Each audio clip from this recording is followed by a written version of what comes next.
Chikungunya is very rampant these days. And if you know, joint pains, which are one of the most important symptoms of chikungunya, can last for days and months and even years. I'm Dr. Rekha. I'm a fourth generation Ayurvedic doctor, and I have made a simple protocol that you can follow during and after chikungunya so that you can address all of these problems at home. As an Ayurvedic doctor, seeing so many patients with chikungunya these days, this is the same protocol I give to my patients as well. So this video has a lot of value. Make sure that you share with your friends and family so that they can also benefit from Ayurveda. 65% of people who watch my videos do not subscribe to my channel. So if you haven't subscribed, please subscribe because here we talk about real Ayurveda.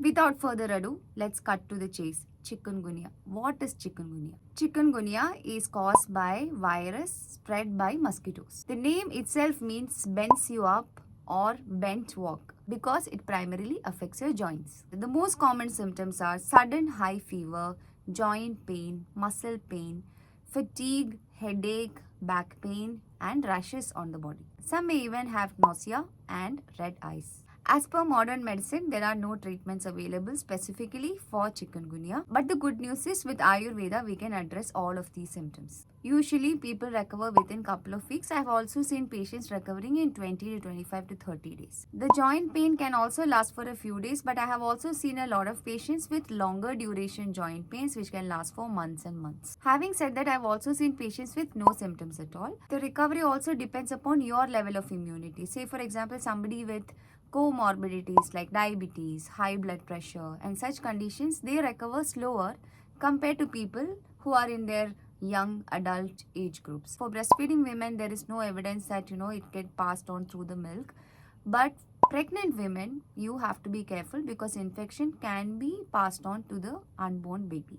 And it is also said that once you are infected, you are protected for life, but very little evidence to say this too. If you have young children at home, make sure that they don't get chikungunya or you address it Ayurvedically as soon as possible because they are also in the high risk group, just like the elderly adults. Some people, when they already have compromised immunity and not taking care of their health and lifestyle, those people can have further complications like this affecting the nerves, the heart, the eyes, etc. Now that we have understood the basics, let us understand what we can do. There are some general recommendations and some specific recommendations. Let us start with the general recommendations. The most important general recommendation is to keep mosquitoes away from your home. In my home, a couple of weeks back, somebody came to check if my house has mosquitoes. And they checked every single corner of the house, the balcony, and every single pot that I had kept. And I had a very cute pot with just water and a money plant in it, and I loved it. But unfortunately, they said, you cannot have this, you have to take it out. All my water plants are removed from my house, and any stagnating water body that you have in your house, like some people have these lotus ponds and things like that, you have to make sure that it is removed. And people might tell you that if you grow guppy fishes and such kind of fishes, keep the mosquitoes away. Don't really believe that. Don't take any risk. Just remove all kinds of stagnated water in the house. The idea is to completely keep your home away from mosquitoes. You can use window screens, mosquito nets. You can also wear clothing that covers your hands and legs. I will also share with you something that we do at home. My mom makes this fumigation powder with aparajita, frankincense and so many things added. It is basically a herbal powder. What we do is, we burn this with charcoal and let these fumes go all over the house. We do it by 6 p.m. in the evening because that is the time after which mosquitoes can start coming in the house. During this time, all the windows will be open. Right after doing this, we close all the windows. If you know, even in the wee hours of the morning, also you can have a lot of mosquitoes. Don't you remember waking up in the morning doing this? I remember it. Now we'll talk about the specific recommendations. Here we are taking 111 symptom and I'm going to explain to you how to tackle all of these. Number 1 is sudden fever. When you get sudden fever, the protocol is very simple. You don't eat anything. You fast. Langhana or fasting is the ultimate treatment to manage fever. Until you have sharpest hunger, don't eat anything. And when you have the sharpest hunger, first thing, have dry ginger water. What is dry ginger water? So you take 2 glasses of water, add one small 1-inch piece of dry ginger, or you can add a little bit of powder, reduce it to 1 glass and have that water first thing after you break your fast. Then you can have rice water. What is rice water? The water that you get after you cook rice with a lot of water. It is even better if you can get red rice or nyavara rice. So this is your first meal after the fever, which is red rice water. Then you have to wait for your hunger to form. After your hunger forms, the second meal that you will have is red rice gruel. It has rice water and also there is red rice in it. Okay. And this has to be properly mashed and cooked properly. So when you touch it with your hand, it should mash and it should disappear. That should be the consistency after you cook red rice. First you had red rice water. Now you had red rice gruel. Now you can have green gram soup or horse gram soup after the next meal. And after hunger forms again, then you can have this green gram soup or horse gram soup added with a lot of spices, added with a lot of ghee and cooked very well. That should be your next meal.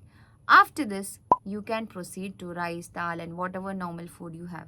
In this way, what we have done is, we have slowly increased our digestive fire from 0 to 100. Only when your digestive fire becomes 100, your fever will come down. So that is why you are going to eat like this. Don't overload yourself with lot of vitamin C thinking that will help you improve your immunity. No.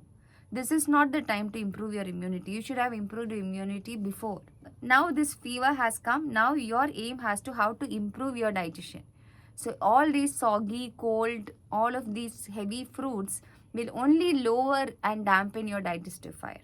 Okay. So this is how you will eat when you have chikungunya. Number 2, joint pain. Joint pain can be in 2 ways. Joint pain with swelling, joint pain without swelling. Joint pain with swelling, don't apply any oil, massage, nothing. Just leave it like that.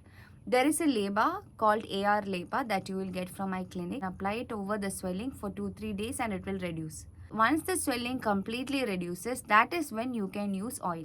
Otherwise, don't touch oil. It will only increase your pain. If you have joint pain but there is no swelling, then you can use pain oil.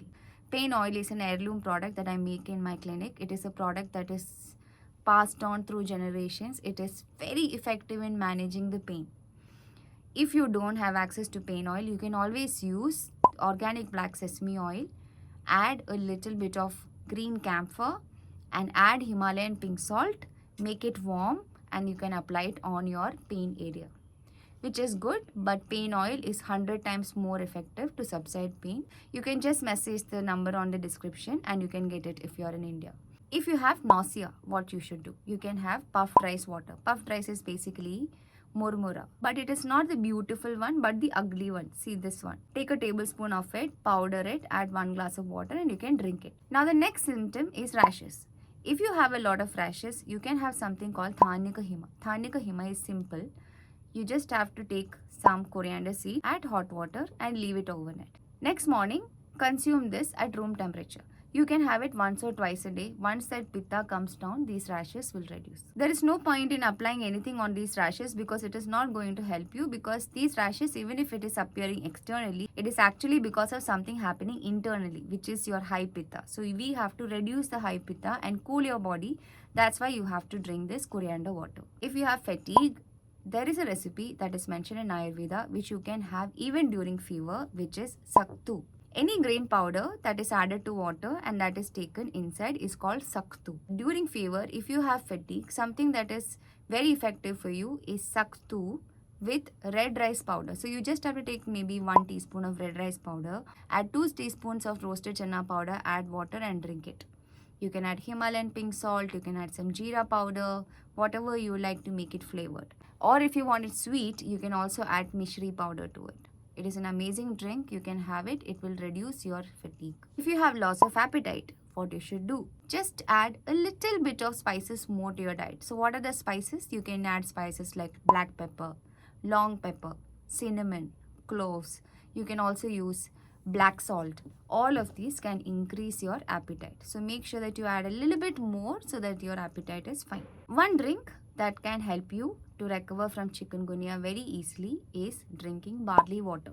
When you drink barley water, your urine output will be more and you will be urinating more, but that is actually a good thing to do. So make sure that throughout the day you drink barley water. If you have a lot of itching in your body, what you should do? Just take a handful of neem leaves, add 2-inch piece of turmeric, fresh turmeric, and then boil it, adding 2-3 glasses of water and reduce to half the quantity. Make it 1.5 glass. Add this decoction to hot water and use this water to take shower. That can reduce the itching. The most important thing I am reiterating again and again, your recovery depends on how well your gut health is. By making sure that you eat what is digestible to you, give the utmost importance to what you eat during chikungunya. Hope this video is useful for you. Make sure that you share to your friends, family, relatives, everyone, so that they can all benefit from this video. Thank you so much. With love, Dr. Rekha.